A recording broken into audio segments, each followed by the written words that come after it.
I'm the bearer of a bonus video this week. So a bonus video. My name is William James. I host the Bald Book Geek.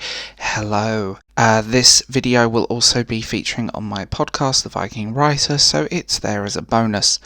This is not normal for me, and I normally only do 2 videos a week now, but I had to talk about this book. Ready Player 2 by Ernest Cline.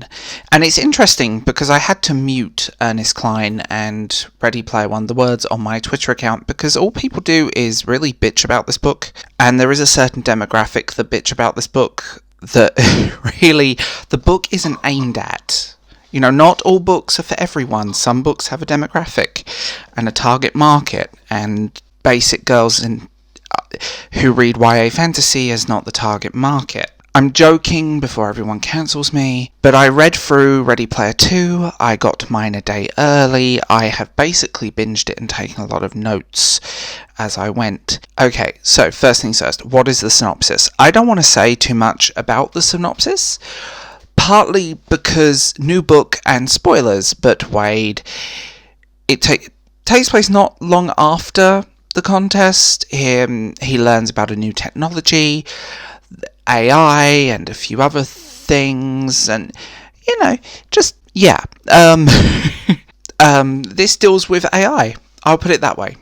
The dangers of AI, and actually I think that's really handled well. There is definitely a Black Mirror vibe going on with this that does kind of echo the dangers of technology and maybe putting too much of ourselves out there on the internet, plus we create essentially virtual avatars of ourselves. So I'm not going to talk about the story in anything other than that, because I will get cancelled for talking about this too deeply. So, first things first, what is the writing? The writing is his typical style, same, and I loved Armada. A lot of people hated it, but I loved it. It's to the point, it's funny. There's a lot of self-deprecation. He's very, he's writing a young teenage boy, so that comes through. Well, I say young, he's been through a lot, and the character development is there. And actually, all of the character development in this novel is handled brilliantly. And also, one thing that did surprise me was, the world building is handled really well. So much, actually, the world building in this, in my opinion, is better than Ready Player 1. That's one thing that actually surprised me. The world building and the construction of the world is better than Ready Player 1, in my opinion. And there's a few people that aren't liking it. I mean, the first reactions, people saying it's a copy of a copy, AI could have written a better book, it's beyond parody. I find that hilarious partly because people want to tear him down, and people have tried to cancel him a few times because of an essay, which is hilarious. Is it as good as Ready Player 1? No.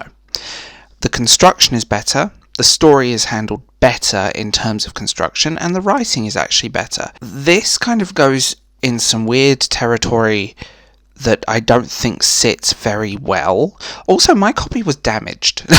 Just a side note. The middle does slow down. I think a lot of the story and stuff like that, it just slows down. It's just the nature of it. And it is just the nature. And I think the nostalgia, if you like it, you will like it. If you hate it, you'll hate it. That's the thing about it. And that's being really honest here. If you like him, you'll like this book. If you don't like his work, you won't like this book. This book has a very target demographic, and I actually really liked it. What I didn't like was in the middle of the book. The halfway through the book, the story kind of lost focus, the pacing slowed down, how it was handled slowed down, and there was definitely there was some gender politics thrown in, which air quotes woke entertainment, which I don't particularly enjoy in my material, especially in a lot of stuff that's around. So I'm trying to word this without spoilering, because I've made so many notes. I'm at the point where if I read them all, I would spoil the entire book. What I will say is, yes, the middle of the book slows down, but then again, the middle of Ready Player One slows down, and the pacing kind of goes all over the place. I do find that as this is definitely a step forward in terms of story construction, how it's handled. I think the fact that it's got this quite creepy Black Mirror vibe in places I'm loving. I really am loving that. I like books that carry a warning, especially, like I said, in the age of technology, but I don't think it's as strong as Ready Player One.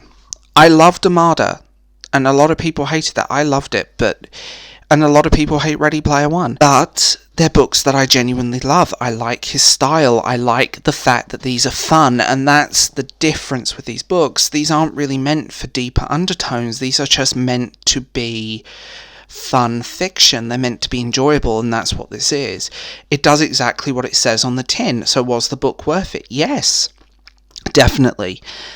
I think there will always be people disappointed because it's the nature of sequels. I think it's the nature of anything. Nothing will ever live up to the first, especially if there's a lot of personal feelings attached to a first in a series. It's enjoyable, it's fun, and what I loved about it was the fact that we moved forward, the fact that it dealt with certain elements, and I did like the fast action and the adventure and the in-your-face stuff mixed with this creepy Black Mirror vibe. I liked that.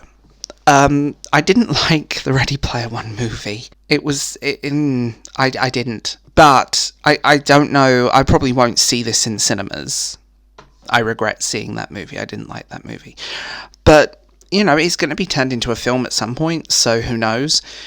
But if you like his work, if you like fast, fun fiction, you're going to love this. If you want a bit of pop culture, this shifts to the 90s and noughties, which is quite refreshing. So maybe there'll be less Googling of things. But yeah. So, as always, this is my initial reaction. Tell me what you think in the comments below, and I will talk to you guys later. Bye.